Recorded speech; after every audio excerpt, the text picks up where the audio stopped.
안녕하세요. 안녕하세요. 예, 저희 하늘 예배에 오신 여러분들 환영합니다. 예, 오늘이 반갑습니다. 벌써 11월 12일입니다. 예, 날이 정말 11월도 이제 추워지네요. 중순으로 다 가고 예, 있는데 예. 여러분들 혹시 독감 예방 주사 맞으셨는지 모르겠어요. 저는 어제 음, 병원에 잠깐 이제 정기 검진 때문에 갔다가 독감 예방 주사도 맞았습니다. 예, 여러분도 잘하셨습니다. 예, 안 맞으신 분들은 빨리 맞으시고 예, 이번 또 날씨가 추워지는데 다 건강히 유의하시기 바랍니다. 예. 오늘 말씀은요, 디모데후서 3장입니다. 사람들은 자기를 사랑하며 돈을 사랑하며 자긍하며 교만하며 회방하며 부모를 거역하며 감사치 아니하며 거룩하지 아니하며 무정하며 원통함을 풀지 아니하며 참소하며 절제하지 못하며 사나우며 선한 것을 좋아 아니하며. 야, 이게 사도 바울이 자기 영적인 아들인 디모데에게 편지를 보내면서 마지막 그 유언 같은 편지죠. 거기서 말세 이런 일들이 있을 거다. 예, 그런 말씀으로 주신 거죠. 예. 어제 저희가 아는 분하고 통화를 할 일이 있었는데요. 이야기를 들으면서 참 마음이 아팠습니다. 저희 아는 두 분이 부부신데요.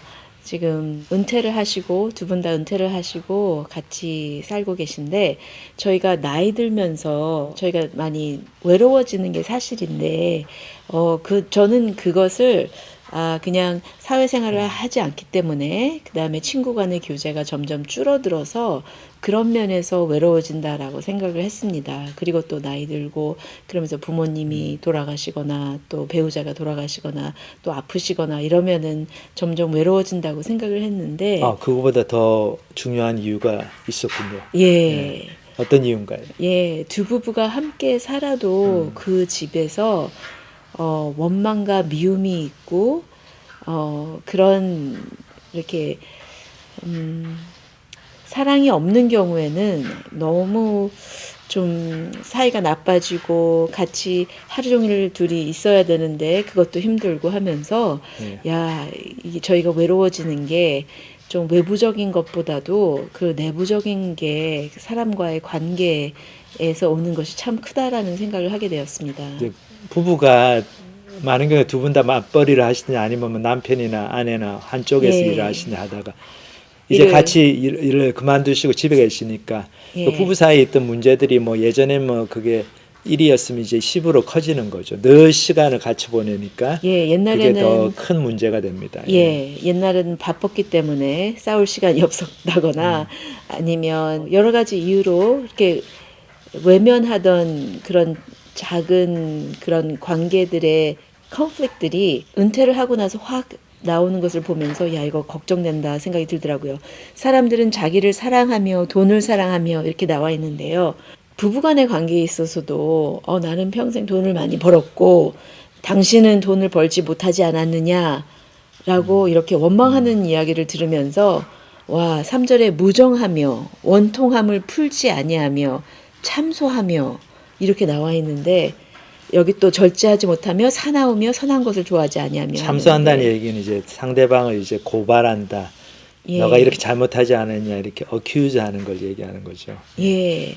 그리고 원통함을 풀지 않고 사람들이 나한테 잘못을 이렇게 했어라고 계속 기억하고 그것을 기억하고 기억하다가 결국에는 은퇴하고 나서 집에서 이렇게 폭발할 수 있구나라는 그래서 생각이 황혼 이혼이 들었습니다. 많고 사실 예, 황혼 선셋 이혼을 하게 되는 게 또 어떻게 보면은 나름대로 이유가 분명히 있는 것 같아요. 우리 인간들이 예, 이렇기 때문에. 근데 사실 그런 모습을 보면서 중요한 게 그러니까 어쩌란 말이냐 그게 아니고 우리의 죄인됨을 봐야 될 것 같아요. 야, 우리가 예, 시간이 많지 않아서 그렇지 시간이 많아가지고 늘 같이 있으면은 그 예, 전에 우리가 서로에 대해서 이렇게 죄인된 생각을 갖고 있었던 것들이 굉장히 이렇게 그것이 증폭이 되면서 계속해서 나오게 되고 그러게 되니까 부부관계 너무 힘들어지고 그런 우리의 모습 보면서 먼저 우리가 내가 하나님 앞에 죄인이구나 그걸 깨닫고, 그리고 시간이 있을 때마다 부부 관계를 위해서 저희들이 투자를 해야 될 것 같아요. 예. 서로 대화 나누고 좀 섭섭한 게 있으면 서로 얘기하고, 그리고 얘기 들었을 때 그거를 좀 받아들여주고, 예. 뭐 당신은 뭐 잘했어 이렇게 나오는 게 아니고 서로 좀 잘못을 시인하고 인정하고, 용납하고 그게, 긍휼히 여기고 이런 것이 얼마나 그렇게 중요한가 생각을 하게 되었습니다. 예, 그래서 오늘 주제가 좀 무겁습니다. 예, 무거워요. 아니 근데 너무 중요한 주제인 예. 것 같아요. 진짜로 저희 심각하게 고민해봐야 될 주제인 것 같습니다. 오늘 그래서 저희 찬양 한 곡도 듣고 부르고, 이제 하나님 말씀, 오늘 이제 회개의 중요성에 대해서 살펴보는 말씀 중에 마지막 시간으로 저희들 부자와 나사로의 비유에 대해 살펴보도록 하겠습니다.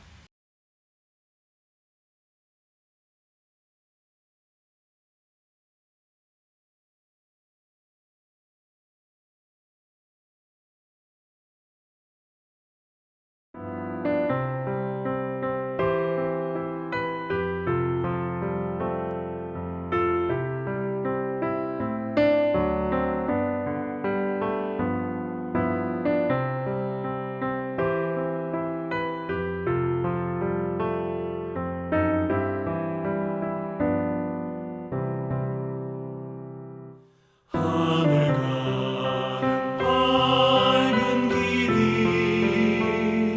내 앞에 있으니 슬픈 일을 많이 보고 늘 고생하여도 하늘 영광 밝음이 어둠 그늘에 치니 예수 홀로 의지하여 항상 빛을 보도다. 내가 염려하는 일이 세상에 많은 주 속에 근심 밖에 걱정 늘 시험하여도 예수 보배로운 피 모든 것을 이기니 예수 홀로 의지하여 항상 이기리로다.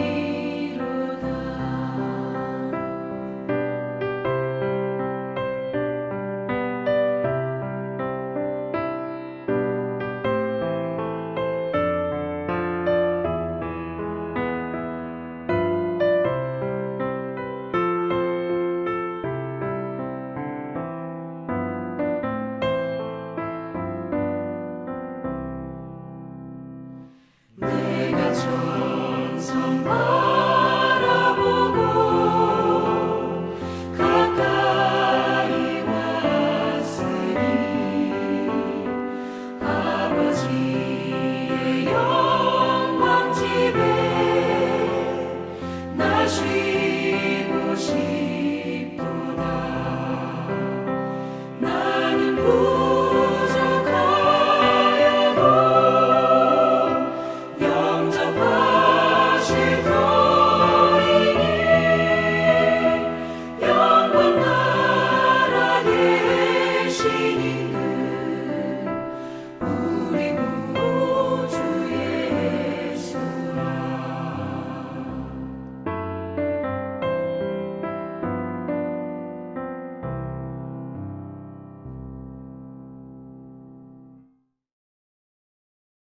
예, 오늘 저희 지난주에 이어가지고 누가복음 16장 더 뒷부분에 나오는 예수님의 비유에 대해서 살펴보겠습니다. 계속해 저희가 회개의 중요성에 대해서 예수님의 여러 가지 이야기와 또 가르침, 누가복음 12장부터 17장까지 나타나 있는 그 내용들을 저희들 보고 있습니다.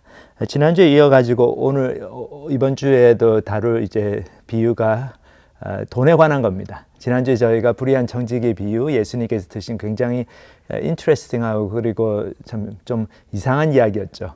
그걸 살펴봤는데 오늘 또 부자와 나사로의 비유, 굉장히 유명한 비유입니다. 그리고 조금 이렇게 그냥 읽으면 조금 기분이 별로 좋지 않을 수도 있는, 자꾸 죽거나 지옥 간다는 얘기 나오고 그러니까.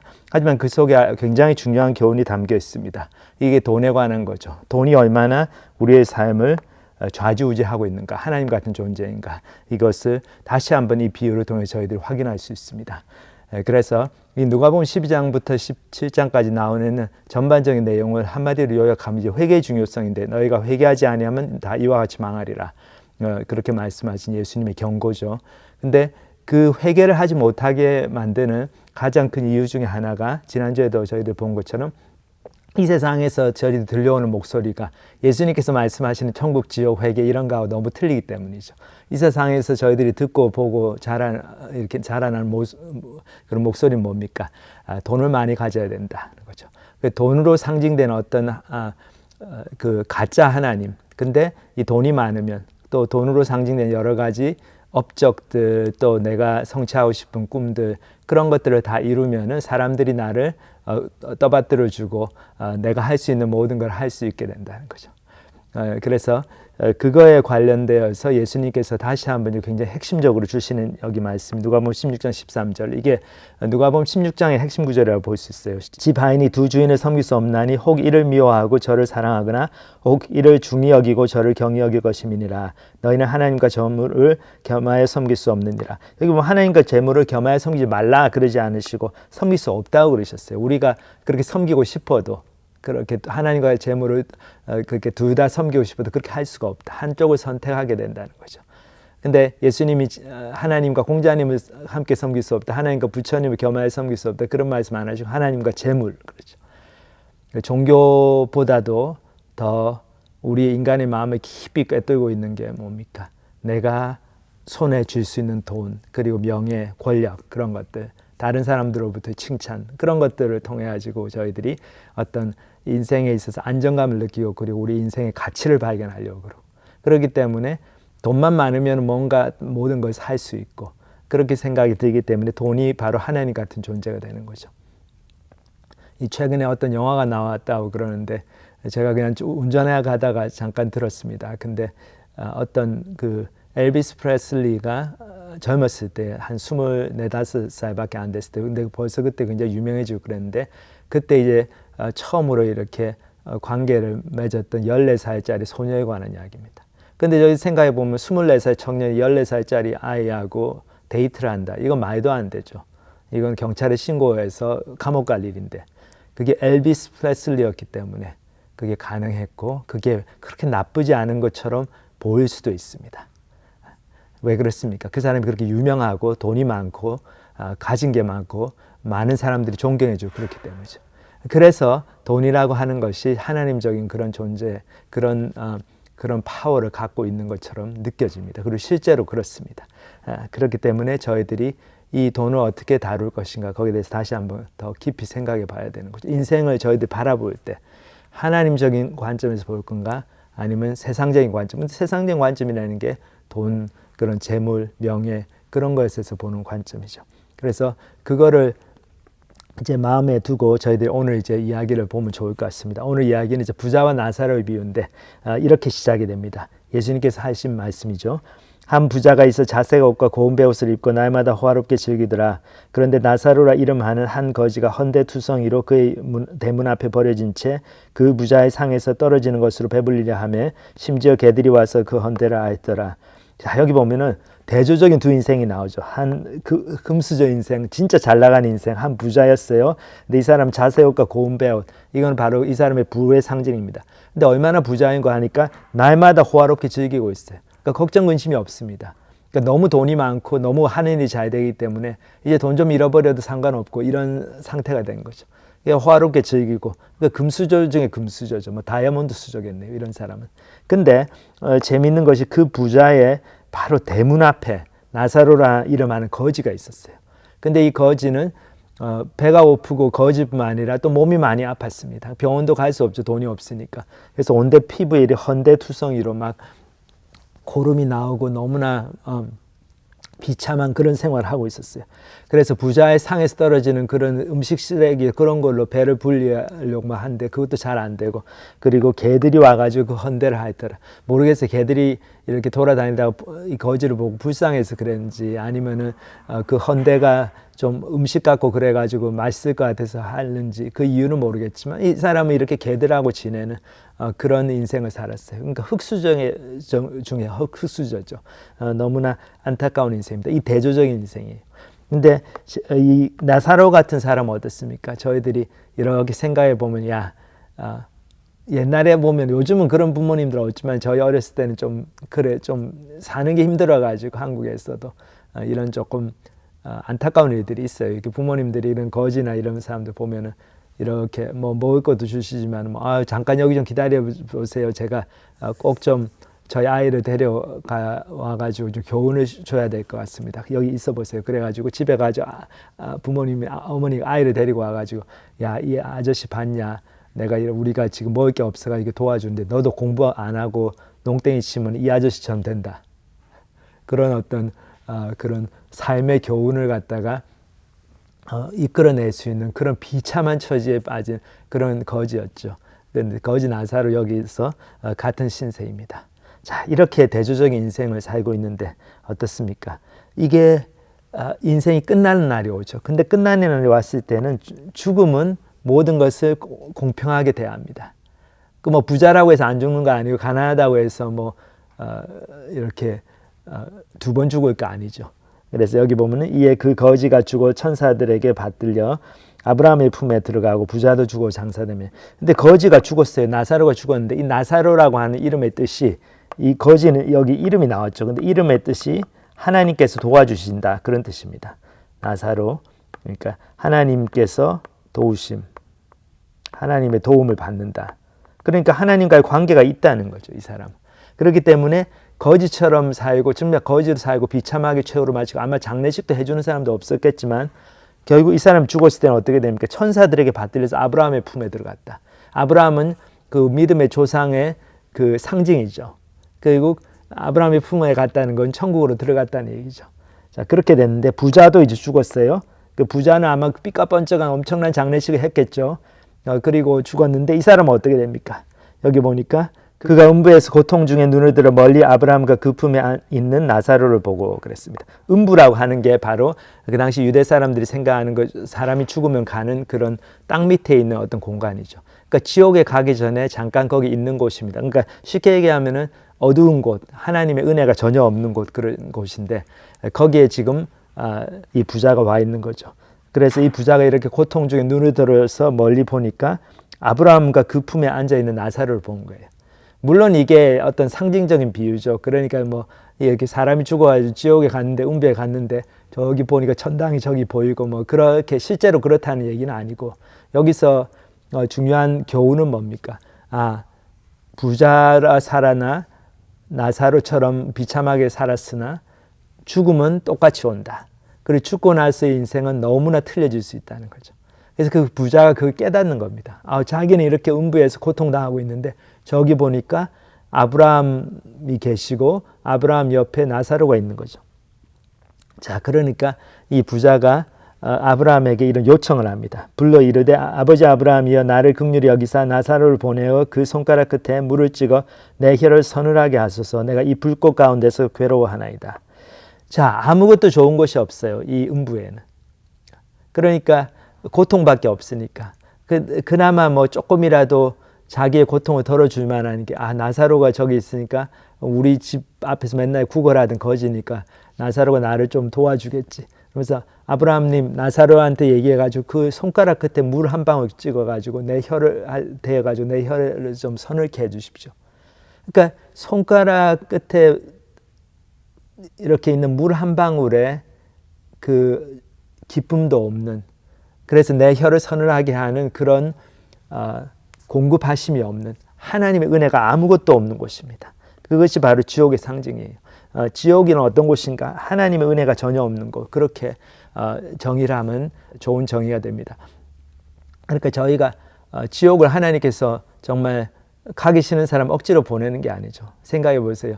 저희가 이 땅에 살면서 하나님이 어디 있느냐, 하나님 뭐 간섭하고 뭐 하나님 말씀으로 이렇게 하라 저렇게 하는 걸 너무 싫어하고, 그러니까 하나님하고 교제하는 걸 싫어하는 사람이 이제 하나님 심판 앞에 섰을 때 하나님께서 내가 너한테 선물로 주는 인생을 어떻게 살았냐 그렇게 물어보시다. 저는 내 마음대로 살았어요. 하나님 싫어요. 그러니까 나도 그렇게 생각한다. 나도 진짜 네가 나를 너무 싫어하는 걸 아니까 앞으로는 내 거는 내가 다 가지고 앞으로는 너 마음대로 살아라고 하나님의 모든 은혜를 하나님께서 거두어 가시는 거죠.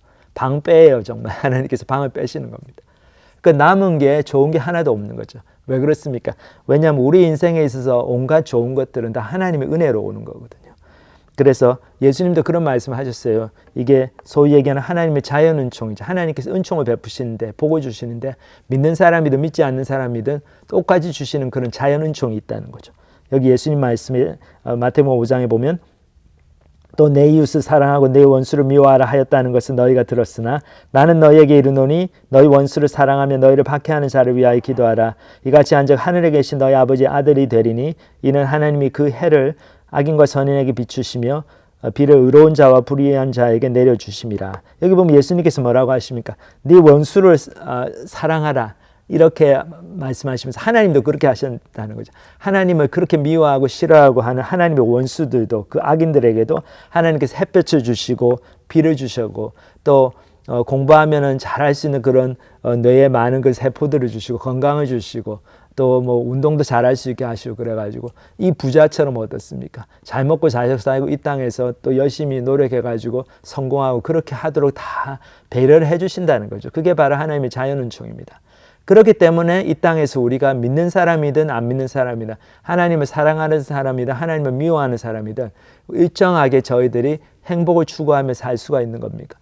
이 땅에서 많은 것을 누리고 살죠. 저희들이 햇볕도 있고 공기도 있고 저희 건강도 있고 그리고 지진이나 뭐 그런 것들이 가끔씩 있지만 대체로 이렇게 평안한 어떤 그 예상할 수 있는 그런 기후와 그런 환경 속에 저희들이 살아가고 있습니다. 그래서 콩 심은 데 콩 나고 파 심은 데 팥 나는, 열심히 일하면 성공하고 그런 거를 경험하는 거죠. 근데 그것이 하나님께로부터 온 것입니다.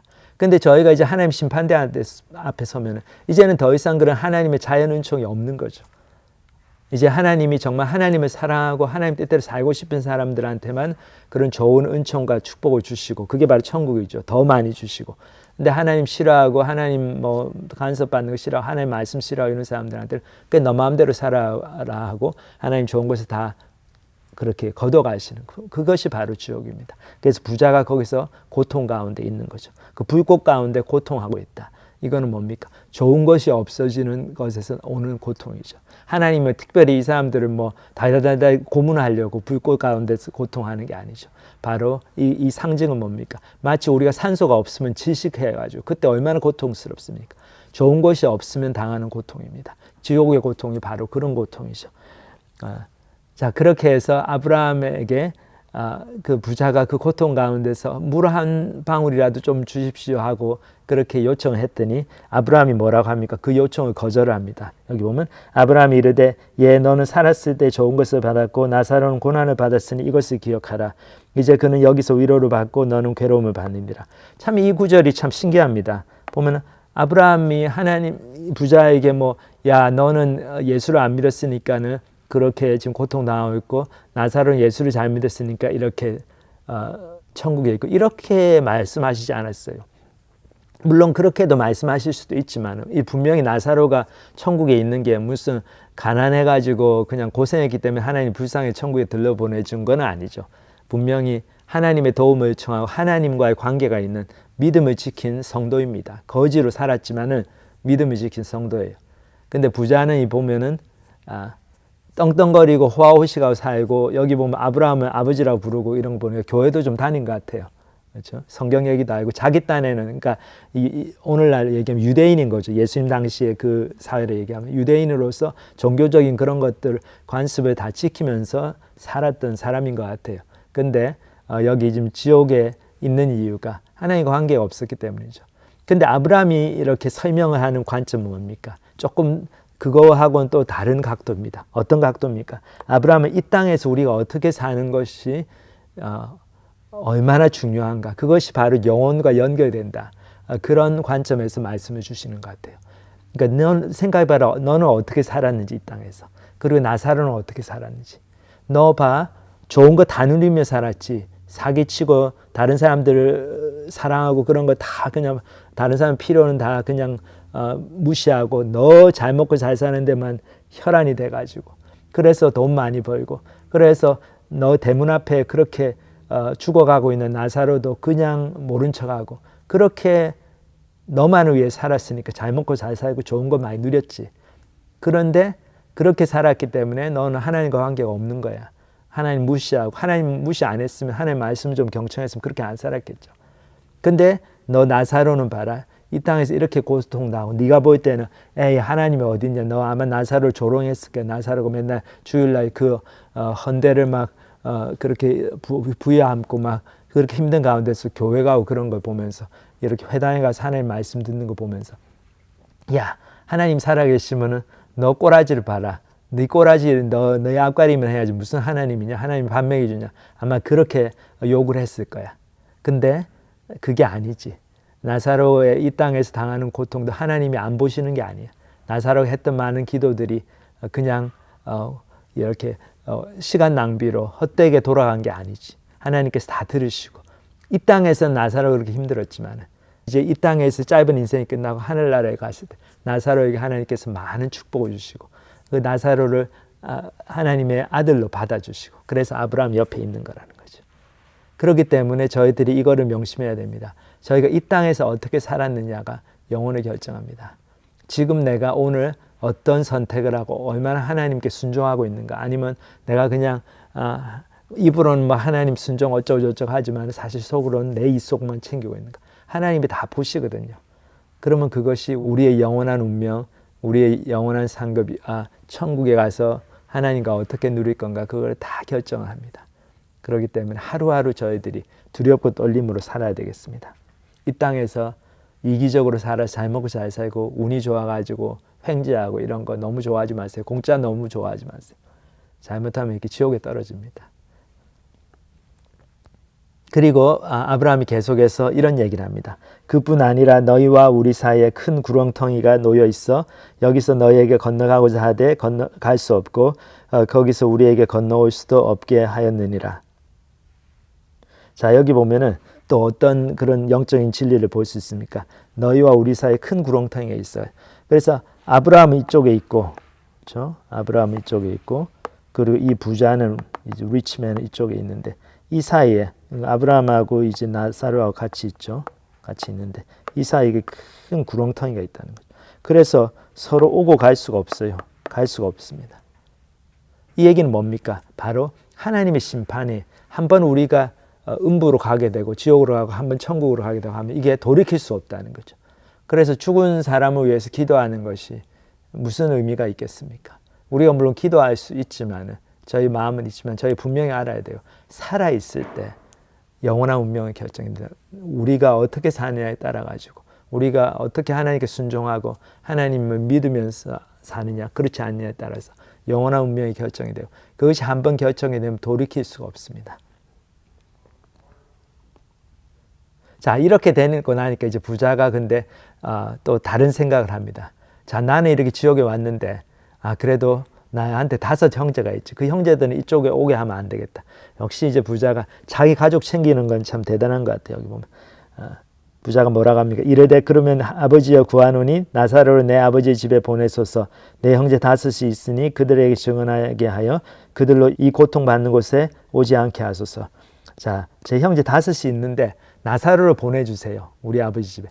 그러니까 이 부자가 아직 나사로가 뭐 자기 종인 줄 생각하는 것 같아. 나사로를 보내주시면 나사로가 죽었다가 살아나가지고 딱 나타나니까 부활한 나사로가 나타나면 우리 5 형제들이 다 믿을 것 같아요. 그러면 이 사람들 회개하고 지옥에 안 오게 되니까 얼마나 좋습니까? 자 그렇게 얘기하니까 아브라함의 생각은 틀렸습니다. 아브라함 뭐라고 합니까?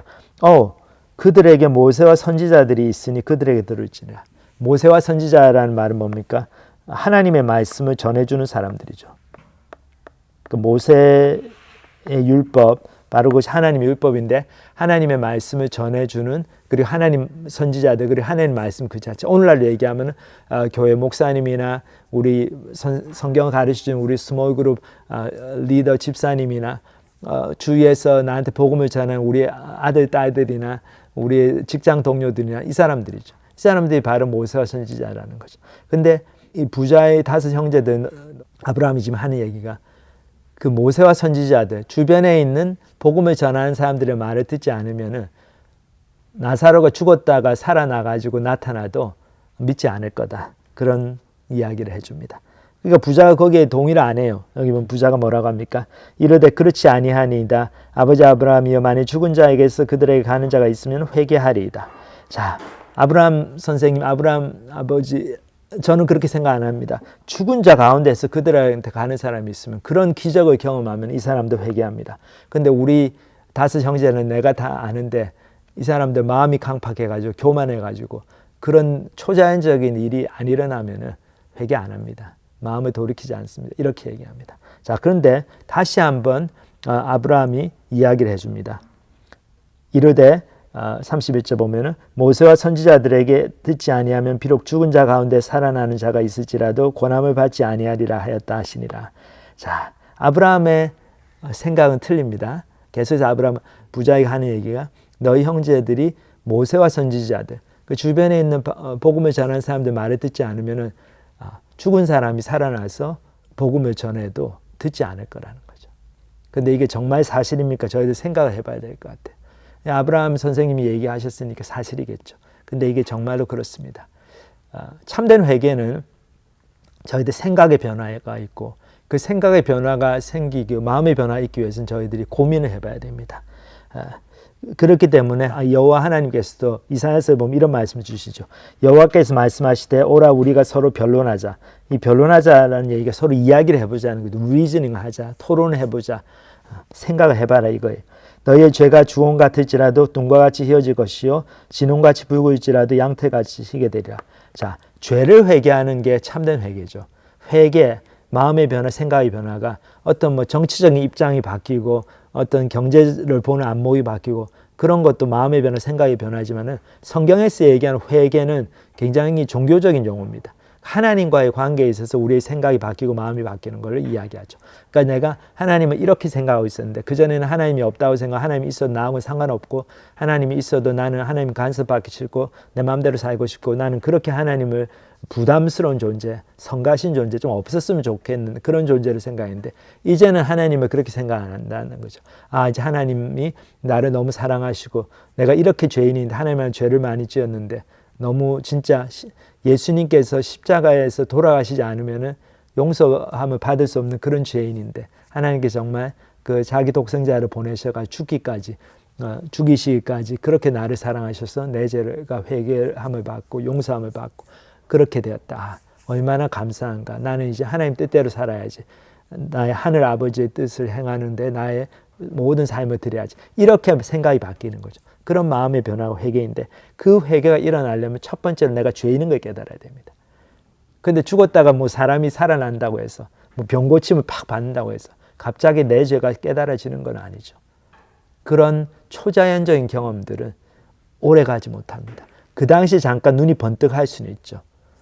하지만 우리가 경험한 모든 초자연적인 경험이라고 하는 것은 결국 오감을 통해서 들어오는 거잖아요. 눈으로 보고 귀로 듣고 뭐 음성을 듣는 자인지 놀라운 그 기적을 목도한다든지. 그런데 그게 시간이 지나면은요, 그 기억이 점점 사그라듭니다. 우리가 너무나 엄청난 걸 경험을 해도 10년, 20년 세월이 지나면은 조금씩 사그라드는 것은 분명해요. 기억도 희미해지고, 그렇죠. 이게 무슨 뭐 엄청난 상처를 받은 거라면 좀 틀리겠지만 다른 어떤 놀라운 거를 본 기억들은 오래 못 가고 나중에는 의심이 듭니다. 제가 아는 어떤 분도 참 이분의 간증은 놀랍습니다. 얼마나 하나님을 믿는데 힘이 들었는지 하여튼 고민을 많이 하고 와이프가 먼저 믿고 이분은 근데 또 생명과학자고 그러니까 더 믿는 게 힘들어하고 근데 성경 봐고 자기 고민하는 중에 이제 마지막에 어떤 일이 벌어지니까 토요일 아침 새벽 무렵에 이렇게 뭐 잠을 들랑 깰라 잠이 깰라 하는 그 무렵에 이렇게 꿈 비슷한 환상 비슷한 것을 봤습니다.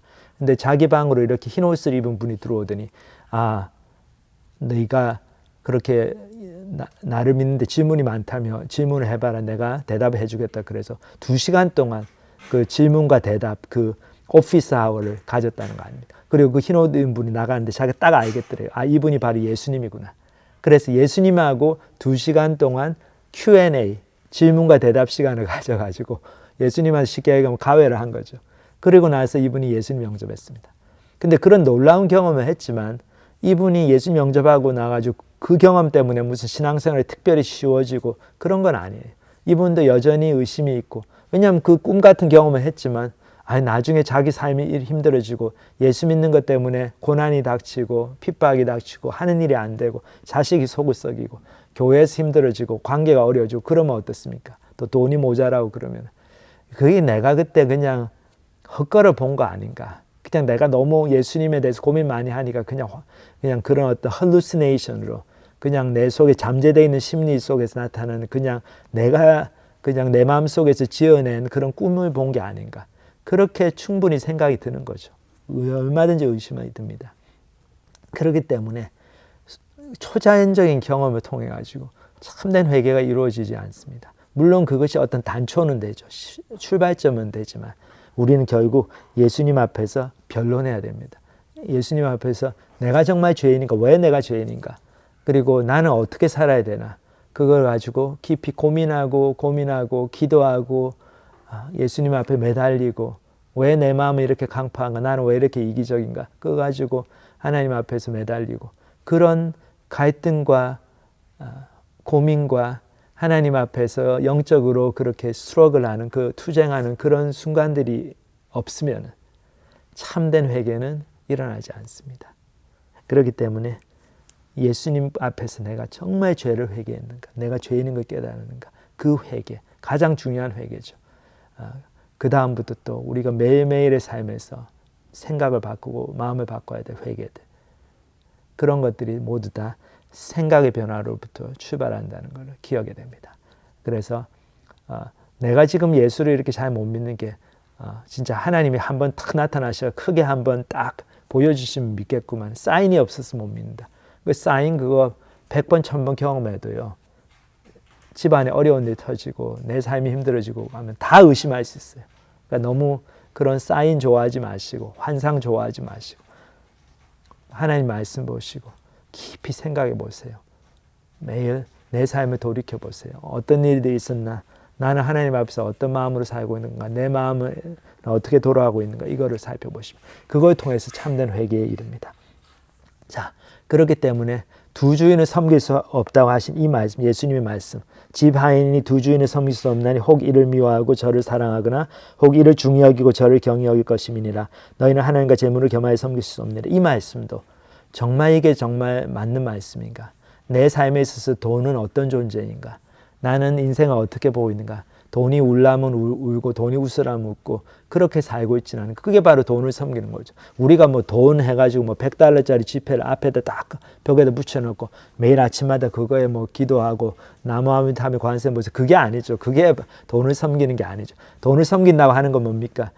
돈 때문에 울고 돈 때문에 웃고 돈이 이거 하라면 이거 하고 돈이 저거 하라면 저거 하고 그걸 얘기하는 거죠.